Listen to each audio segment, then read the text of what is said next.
causing the whole panel falling down. 6 students fell into the slurry and lost their life.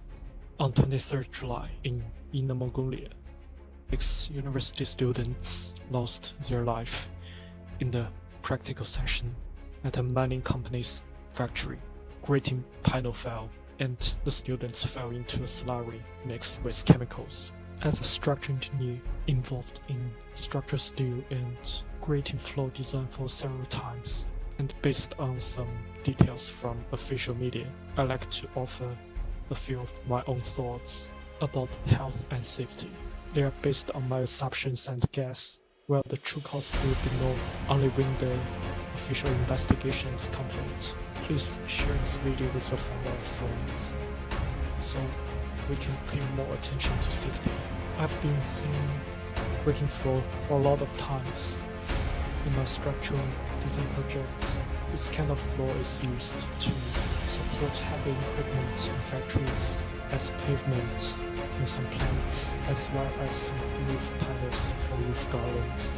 This is a picture of the grating floor at one of the factories where the accident happened. You can see this is a unit of grating panel. Each panel consists of bars in 2 directions and is supported by 2 beams at both edges. The accident happened when the connection at one edge failed. The panel fell down along with the university students.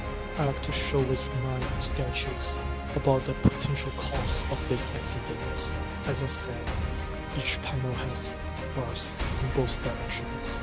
The green bars is the larger spacing, and they are relatively weak. Compared with that, the red bars are closer to each other, which makes the panel stronger in this direction, and each panel as a unit is typically supported by 2 beams. They can be with I section or box section. The typical capacity for grating floor in factories is 3 kN per square meter, and we got the dimensions from the official news, which are 3 meters long and 1.2 meters wide. As a result, by multiplying them all, we get 10.8 kN, which is equal to 1.08 tons or 1080 kilograms. It's about the weight of a white rhino, which means this panel should be able to support a white rhino of 1 ton. All 14 adults, when assuming each of them is 75 kilograms. But in this accident, from the news, we see that the cause is not the failure of the panel itself. It was caused by the failure of the weld connection. Typically, we have 2 beams supporting this panel with the help of 2 steel angles welded to the grating panel.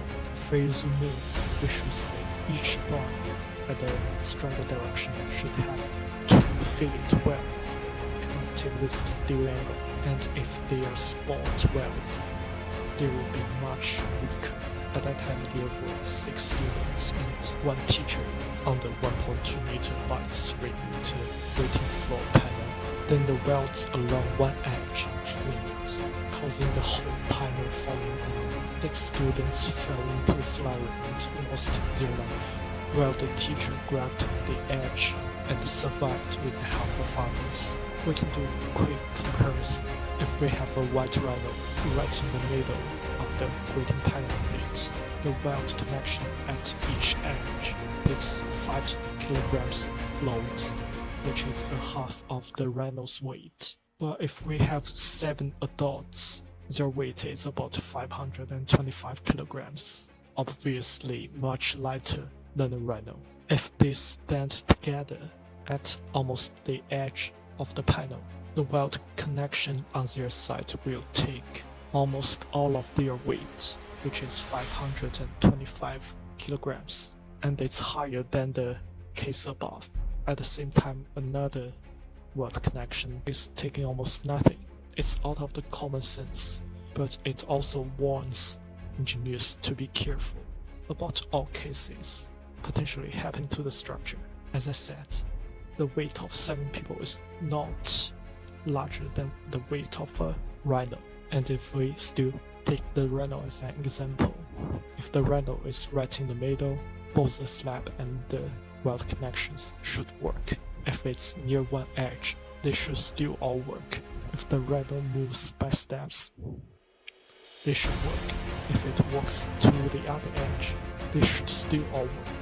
In this way, it can be called as an engineering satisfactory. It doesn't mean the factory or the grating floor is not designed properly, but the structural engineers should still make sure the weld connections are strong enough and even with some redundancy. And after the grating floor is built, both the panels and the welds should be checked regularly to make sure they still work and prevent this kind of tragedy. In one word, safety is always the most important. I feel extremely sad about this accident, and hopefully the students can rest in peace. They should have been given a chance to be great engineers to make these facilities more safe by their design. But we can only hope that accidents like this never happen again. This is Engineering Restoration Project.